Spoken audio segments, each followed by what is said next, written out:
So ever since writing the book Click, conversion rate optimization has become a bit of an obsession of mine. The idea that you can encourage people to act not through tricking or manipulating them, but by providing them with an outstanding experience.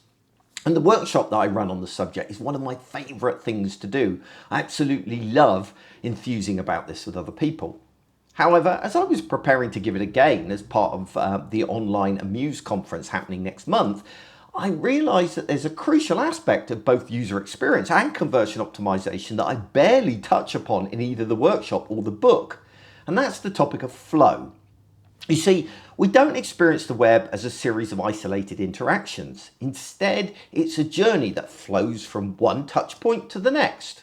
For example, we might be on social media one day when we see an ad for a company. We click on the ad and then visit the website before eventually signing up to their newsletter, which we receive every week over a series of years, potentially.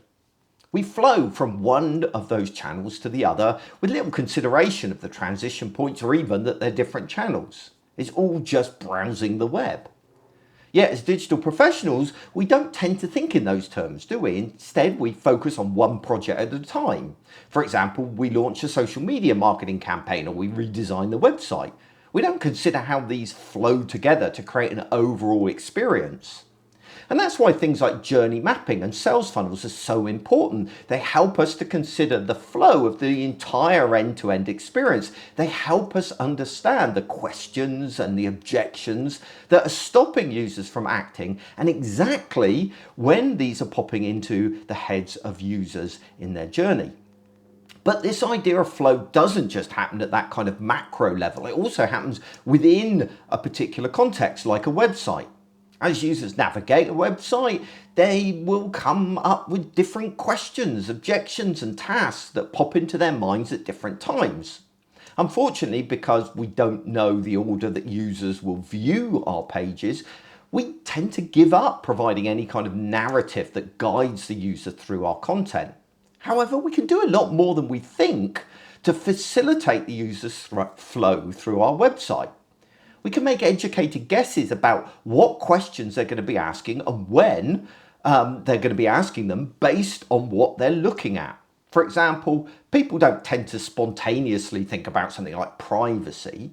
They think about these kinds of things when they're going to hand over personal information like their email address. And that's why we need to design sign-up forms to provide them with the reassurance they need at that point, and that we don't bury information on privacy in some privacy policy deep in the footer of the website.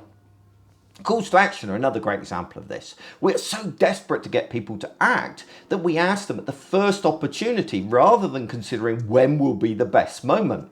For example, let somebody see the quality of your offering and your content before you ask them to act. Let them see that it's worth acting. The same is true for things like secondary calls to action. For example, a user rarely comes to a website to sign up to your newsletter. Therefore, it's ridiculous to immediately show them some pop-up asking them to sign up. The chances are minuscule that they're going to be ready to do that. Instead, it would help if you waited until they've completed whatever task that they came to the website to complete and then ask them to sign up to the newsletter. Again, you're going to find them a lot more receptive if you don't interrupt them mid-task. In other words, we need to learn to go with the flow, designing to support the user's natural journey and behavior rather than interrupt it or change it in some way. So next time you're working on a website, I would encourage you to do two things. First, step back and map the customer journey so that you can see the bigger picture. Understand what the user is trying to achieve on your site and what is being done elsewhere. Second, think about the flow of the user as they're trying to use the website itself. Consider the questions, the tasks, and the objections that the user has, and when they're considering each of those things as they navigate around the site. Then time your calls to action to either support or at the very least not interrupt that flow.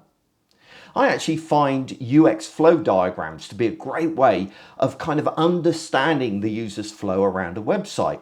It allows me to see what's happening on each of the pages and to understand the page's context based on what other pages the user is likely to have arrived from. Now, I'm aware that this whole concept of flow can feel a little abstract and hard to quantify in real terms, but at its core, it's about considering the user's journey and in particular, empathizing. Imagine what the user is thinking at each stage of their journey. Then it's about designing around that thought process rather than fighting or interrupting or changing it. Finally, as I said earlier, it's about going with the flow, because if you do, you're going to find that users are much more receptive to your calls to action.